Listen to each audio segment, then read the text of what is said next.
So what exactly do you know about Porsches other than the fact that they all look exactly the same except for that one generation that it just seems like Porsche got nothing right on? So while the Porsche fanboys fume in the background over the fact that the 996 was ever even made, go ahead, grab some popcorn, sit back, and get ready to learn about the history of the Porsche 911.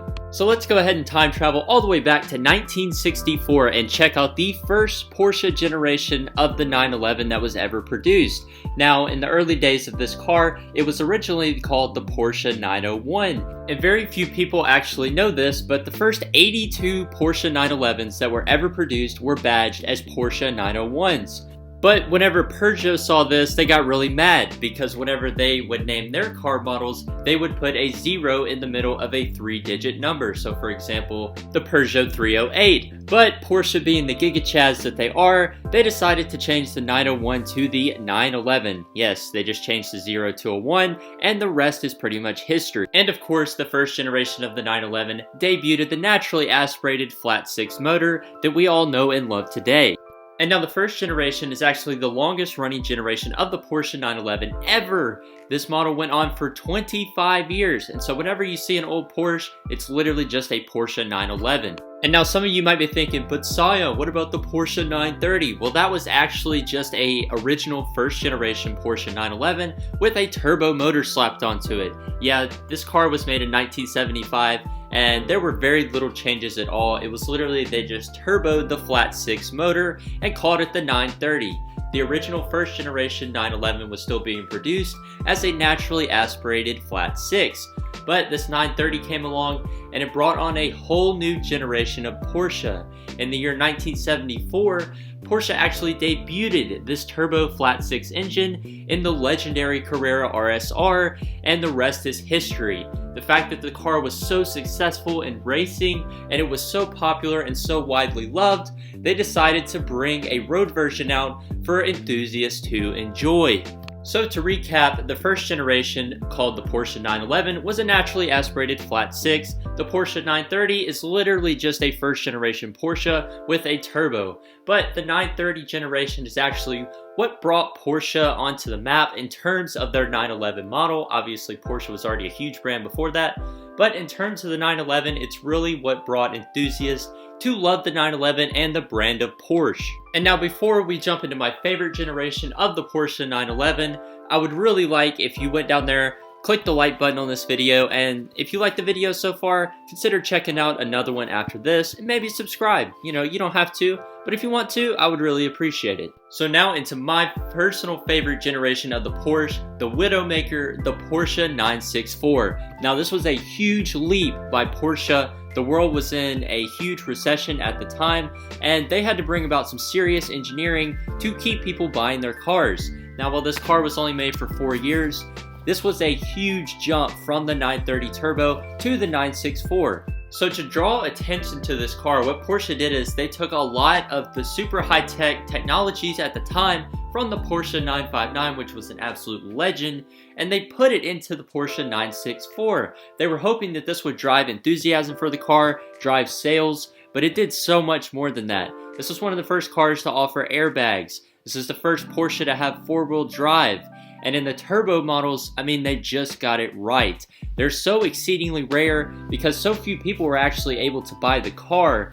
But this was honestly, in my opinion, the best Porsche turbo that was ever made. This car made like 300 horsepower, which is a huge jump over the 930 turbo. And the 3.6 liter that they decided to drop into the 964 sounds absolutely beautiful. This is my favorite Porsche. This is a lot of people's favorite Porsche just because it's such a great car. It's such a timeless look, and the engine was awesome. It had crazy buildability as well, especially the turbo. So now that the Porsche fanboys are done crying over the 996 and they've come back to the video, it's time to talk about their absolute favorite. The Porsche 993 generation was just something really special. It was a mix between modern and classic. It was vintage where it needed to be. It was modern where it needed to be. It was the last air-cooled Porsche. The looks are just not too much. It's not too much old school. It's not too much new school modern technology. This is what the Porsche enthusiast called the Goldilocks generation of the 911, and rightfully so. This car was an amazing hit for Porsche, and it's just because in the past Porsche had really focused on racing, performance, and pleasing the enthusiast, but times were changing. People were wanting something more smooth, something more luxurious, something that they could drive every day, and this was really where it started. Now, the 993 didn't have as many sales as a 2000 plus Porsche, but this is really where modern Porsche started. And the looks are just absolutely timeless, especially with all the 90s vintage love that's going around right now. This car is just perfect. And now the next generation of Porsche 911, which consumed most of the early 2000s, is the one that the Porsche enthusiasts just want to go away. They just want to get rid of it. If they could go back in time, Porsche would have never made this car. It is the Porsche 996. So you've probably heard a lot from Porsche people, Porsche fanboys, about not liking this car, but why is that? Well, a lot of it was to do with the fact that they switched over from an air-cooled engine to a water-cooled engine. Now, this caused a bit of problems at the start because obviously this was brand new technology for Porsche, so they were stepping into a new world in terms of engine, in terms of reliability, and in terms of squeaking out power and keeping the engine cool. And the hardcore Porsche enthusiasts also hate the runny egg headlights. Personally, I don't really mind them. If you were to buy a Porsche, you would probably get the best deal with a 996. You get the most performance, you get, the best overall car for the price that it's at. Porsche enthusiasts want this to go away, but for just a car enthusiast who wants to get into something fun, doesn't really care too much about how it looks, even though the looks are growing on people a little bit, and I think it will be a classic one day, but if you are that guy, this will be the Porsche for you. And even though Porsche fanboys make this out to be the redheaded stepchild of all the 911 generations, it's honestly not that bad. And now moving into the late 2000s and early 2010s for Porsche, they produced the Porsche 997 generation, which was pretty much just kind of a filler generation. They brought the old headlight design back so that the Porsche fanboys would actually buy this one and not get mad about it, scream about it on the internet. But this car essentially was just an upgraded 996 with a body kit on it to make it more like a classic Porsche, more look like the 993 design that all the Porsche fanboys really love. Porsche sold a lot of these cars. The GT3 RS came out in this car. It advanced technology for Porsche in a lot of ways, but in a lot of ways, the 997 generation is just really forgotten because there wasn't much that was going on at the time. There was a little bit of power bumps, track times were going up for Porsche, there were some cool cars like the GT3 RS, but for the most part, there wasn't really much going on behind the scenes. They sold a lot of them though, and they look really good, but it just wasn't a huge step for Porsche from the 996. But for the Porsche 991 generation, however, this generation did break a lot of records. There were a lot of technological advancements in the car. They brought out the GT3 RS, the GT2 RS. They brought out super fast turbos that were keeping up on the drag strip on the Nürburgring. They had Carreras that you could drive every single day. There were just so many different models, from Targa tops to super high performance cars to models that had really luxurious interiors and were super nice to drive every day and super comfortable. This car broke records both on and off the track, and this is really where Porsche starts getting good.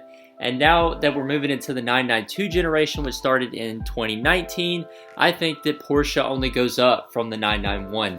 The fact that they brought out the GT2 RS, which destroyed every imaginable record on every track in the world, it just shows how committed Porsche is to both enthusiasts, their brand, and racing alike.